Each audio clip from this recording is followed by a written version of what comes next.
नमस्कार, इस मंशुली के साथ आप देख रहे हैं एसजेड नेशन न्यूज। आइए एक नजर डालते हैं आज की कुछ खास खबरों पर। जिस चोर कंपनी को इन्होंने बेच बनाकर यूपीए सरकार में जो निकाला था टेलीकम्युनिकेशन का ये राजा और करीम मोदी और जो भी है, अभी वो बीजेपी का आदमी रहा, वो उस समय सीएजी का आईटी है, सीवीसी है, इलेक्शन कमीशन है, सुप्रीम कोर्ट है, आरबीआई है और आखिर पार्लियामेंट भी, सब इंस्टीट्यूशन का एक खूनी आज की गवर्नमेंट है। पूरे राइट्स इन्होंने जानबूझकर प्रेशर से, दबाव से या अपनी बात मानने वाले लोगों का पोस्टिंग करके इन्होंने वहाँ सब एक कब्जा कर रखा है। और देश की कॉन्स्टिट्यूशन का जो बेस है हमारा, कि हम भारत के लोग, कॉन्स्टिट्यूशन में हमारा जो प्रियम्बल है उसको पढ़ेंगे तो मालूम पड़ेगा कि ये क्या हो रहा है। इतना ही नहीं, जो गोदी मीडिया कहते हैं, वो प्रोस्टिट्यूशन जो बहनें हैं हमारी, वेश्या है, ये मीडिया, गोदी मीडिया की वेश्याएं है। वो बहनें हमारी मजबूरी से अपने माता पिता की सेवा के लिए, परिवार का घर संसार चलाने के लिए अपना शरीर बेचती है। ये लोग अपना जमीन बेचते हैं चंद टुकड़ों के लिए, टीआरपी के लिए, पैसे के लिए। मैं इसमें अर्णव गोस्वामी का कसूर नहीं निकालता हूँ। ये जो मामला है पूरा, ही लाइक अ बार्किंग डॉग। मैं तो बहुत कम देखा है उसको, लेकिन जब कुत्ता भसता हो या भौंकता हो, पक पक पक पक पक, जिसका कोई लेवल नहीं है, ऐसे आदमी की पहुंच पीएमओ तक है। उसकी कॉल डिटेल निकालिए, पीएमओ में से कितने बार वो वहां मिलने गया, किसको किसको वो मिला, वो भी पूरा निकाल कर देश की जनता के सामने रखना चाहिए। तो वेलकम। एक तो आजकल व्हाट्सएप चैट में इसकी पूरी सार्वभौमत्व का दाव लग गया है। मुंबई में रिपब्लिकन टीवी अपनी टीआरपी बढ़ाने के लिए जब उसकी चोरी पकड़ी गई, इसका नाम अर्णव गोस्वामी है, उस समय इसने अपना मोबाइल फोन तोड़ दिया था। और आज जो पार्थोदास गुप्ता बीआरसी का चीफ था, आईसीयू में है। हम प्रार्थना करते हैं कि उसका स्वास्थ्य ठीक रहे, जिससे और भी बातें बाहर निकले। उसकी चैट जो अर्णव गोस्वामी से हुई है, इसके बारे में मैं महाराष्ट्र गवर्नमेंट को कहना चाहूँगा कि आप मेहरबानी करके इन दोनों का नार्को टेस्ट करवाइए और पूरी वीडियोग्राफी करिए और देश की जनता के सामने रखिए कि क्या ये हो रहा है। ये तो सिर्फ चैट है। इन दोनों के जो मोबाइल या दोनों के और भी जगह कहीं कहीं जो बात हुई है, पूरी बात वो भी देश की जनता के सामने आए तो अच्छी बात है, जरूरी है। ये कोई ऑर्डिनरी चैट नहीं है, देश की सुरक्षा का मामला है। ऑफिशियल सीक्रेट एक्ट 1923 इसमें लगता है। और एक सरकार जो थी लाल बहादुर शास्त्री जी की, जिन्होंने जय जवान जय किसान का नारा दिया था 1965 में। इतना ही नहीं, इन्होंने मिस मंडे मील्स, सोमवार को आपका एक समय का खाना छोड़ दीजिए, देश की जनता ने भरोसा करके, श्रद्धा से, विश्वास से देश के प्रधानमंत्री की बात मानी थी। आज एक दूसरी सरकार है जो जय जवान जय किसान की जगह मारो जवानों को, मारो किसानों को। चाहे पुलवामा में जवानों का जो शहीदी हुई, इनका कत्लेआम होता है, अटैक होता है इनके ऊपर। गलवान घाटी में 25 जवान हमारे चाइना बॉर्डर पर शहीद हो जाते हैं। और अभी जो सिंघू बॉर्डर पर दिल्ली के पेरीफेरी में 2 महीने से तकरीबन किसान बैठे, तो 100 जितने किसान तो वहां बेचारे ऐसे ही मर गए, कईयों ने सुसाइड कर दिया। तो मरो किसानों या मारो किसानों को, मारो जवानों को या मरे जवानों को, इस सरकार को कोई फर्क नहीं पड़ता है। अपनी कुर्सी बचाने के लिए, सत्ता के लिए, इलेक्शन के लिए, वोट के लिए ऐसी आज की देश की सरकार जो बीजेपी की दिल्ली में बैठी है वो बिल्कुल निर्लज है, बेशरम है, दयाविहीन है, विश्वासघाती और झूठी है और फरेबी गवर्नमेंट है। ये सरकार आज जो बैठी है इसके बेस में अगर हम जाना चाहे तो हिंसा और अत्याचार में मानने वाली सरकार है। गोधरा से शुरू करिए हिंसा का, अत्याचार का मामला, वहीं से लेकर यहाँ तक, मतलब आज तक, पुलवामा तो 2-3 साल हो गए, लेकिन अभी भी जो हो रहा है उसमें एक गॉडसे और गोधरा कांड वाली सरकार ऐसे गुजराती तो यहाँ से अभी दिल्ली में है, तो गोधरा से अक्षरधाम, पुलवामा, बालाकोट और आज दिल्ली में है। इन्होंने जवानों किसानों का खून किया है ऐसा नहीं, जितनी हमारी कॉन्स्टिट्यूशनल इंस्टीट्यूट्स है इनका भी खून किया है। वो सीबीआई है, गवर्नमेंट का तोता समझिए, ईडी है, लगाया था संजय राउत के पीछे अभी पुराना मामला निकालकर, सीएजी है, जिस चोर कंपनी को इन्होंने बेच बनाकर यूपीए सरकार में जो निकाला था टेलीकम्युनिकेशन का, ये राजा और कनिमोजी और जो भी है, अभी वो बीजेपी का आदमी रहा, वो उस समय सीएजी का। आईटी है, सीवीसी है, इलेक्शन कमीशन है, सुप्रीम कोर्ट है, आरबीआई है और आखिर पार्लियामेंट भी। सब इंस्टीट्यूशन का एक खूनी आज की गवर्नमेंट है। पूरे राइट्स इन्होंने जानबूझकर प्रेशर से, दबाव से या अपनी बात मानने वाले लोगों का पोस्टिंग करके इन्होंने वहां सब एक कब्जा कर रखा है। और देश की कॉन्स्टिट्यूशन का जो बेस है हमारा, कि हम भारत के लोग, कॉन्स्टिट्यूशन में हमारा जो प्रियम्बल है उसको पढ़ेंगे तो मालूम पड़ेगा कि ये क्या हो रहा है। इतना ही नहीं, जो गोदी मीडिया कहते हैं वो प्रोस्टिट्यूशन जो बहनें हैं हमारी, वेश्याएं, ये मीडिया, गोदी मीडिया की वेश्याएं है। वो बहनें हमारी मजबूरी से अपने माता पिता की सेवा के लिए या परिवार का घर संसार चलाने के लिए अपना शरीर बेचती है। ये लोग अपना जमीन बेचते हैं चंद टुकड़ों के लिए, टीआरपी के लिए, पैसे के लिए, गलत प्रेस्टीज के लिए। ये इनका मैं ज्यादा कसूर नहीं निकालता हूं। देखिए, जो भी मीडिया है वो एक कॉमर्शियल चीज है। जो गोदी मीडिया जिसको कहते हैं वो अपने आप को उसमें फिट करे, वो देश सेवा के लिए मीडिया नहीं है। ये लोकशाही का जो चौथा खंभा कहते हैं वो ये नहीं है, ये तो कॉमर्शियल है। अदानी अंबानी की दुनिया वाले लोग हैं। इनको देश सेवा से या देश दास से या राष्ट्रभक्ति से कोई मतलब नहीं है। इनका कसूर नहीं है। मैं इसमें अर्णव गोस्वामी का कसूर नहीं निकालता हूं। ये जो मामला है पूरा, he is like a barking dog.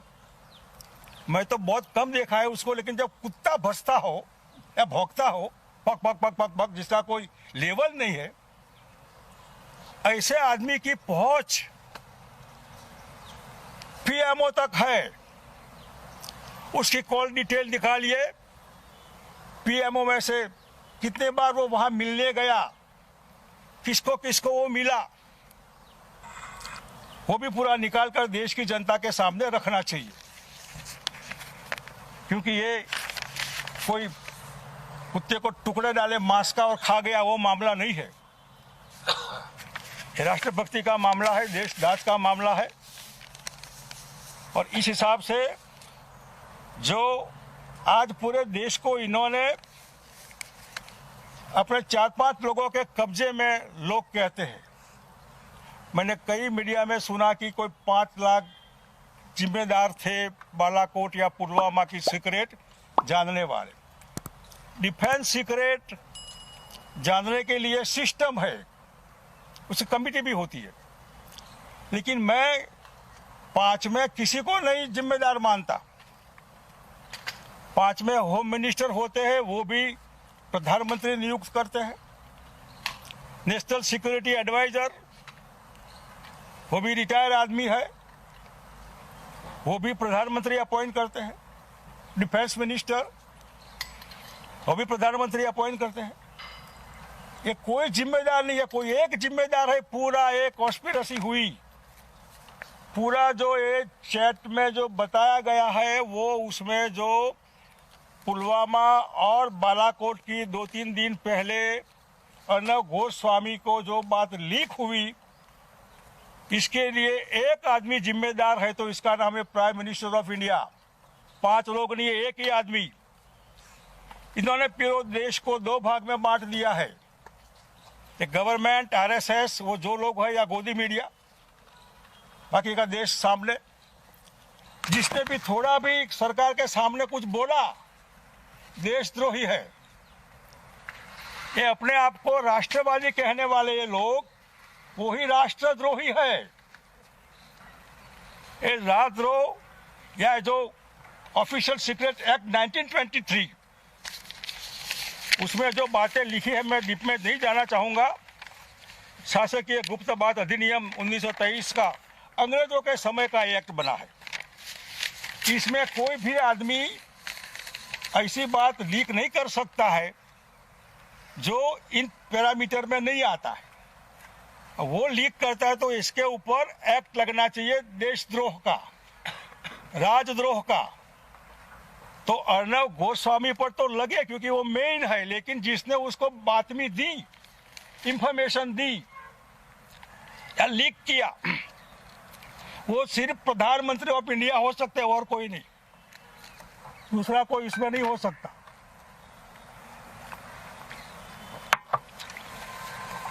क्योंकि ये जो चीज है, इसमें भारत सरकार ये सो कॉल गवर्नमेंट है, इवेंट मैनेजमेंट के हिसाब से चलने वाले लोग हैं। पुलवामा और बालाकोट के बारे में मैंने जहां जब हुआ तब रिएक्शन उस समय दिया था।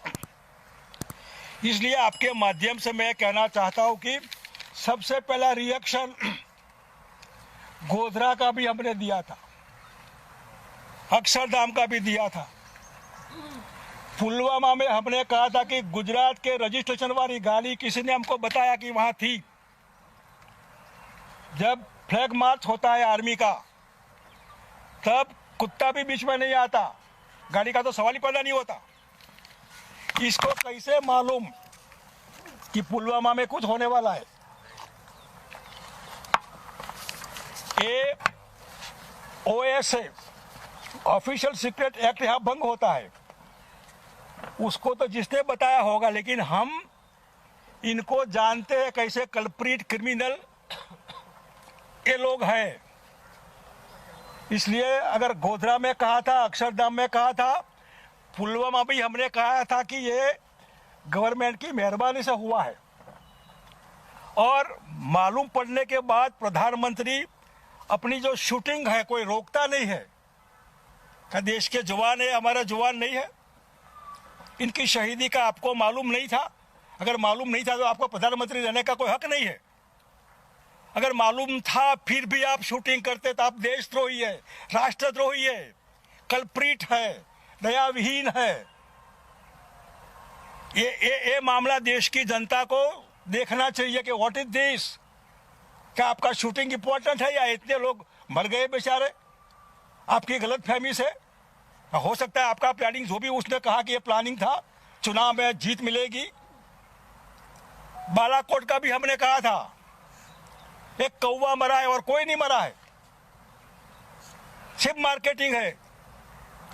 यानी कि देश की जनता को बेवकूफ बनाने के लिए मीडिया का, गोदी मीडिया का मिसयूज करके मार्केटिंग मार्केटिंग मार्केटिंग 24 घंटे लोगों के दिमाग में। और ऐसे गंदे लोग, भौंकने वाले, बिना समझे गाली गलौज करने वाले, ये सबकी मेहरबानी से वोट मिल गए, सरकार बनी। हो सकता है गवर्नमेंट मे कम एंड मे गो, लेकिन आखिर हो क्या रहा है? इतने जो इंस्टीट्यूट पूरे आपका जिसका मर्डर किया, जुआनों का मर्डर किया, किसानों का अभी शहीदी हो रही है बॉर्डर पर, यानी कि ऐसी जो गवर्नमेंट है उस गवर्नमेंट को कम से कम ऑफिशियल सीक्रेट एक्ट देश के प्रधानमंत्री पर लगना चाहिए। और थोड़ी भी अगर मोरालिटी है जो नहीं है, थोड़ी भी शर्म है जो नहीं है,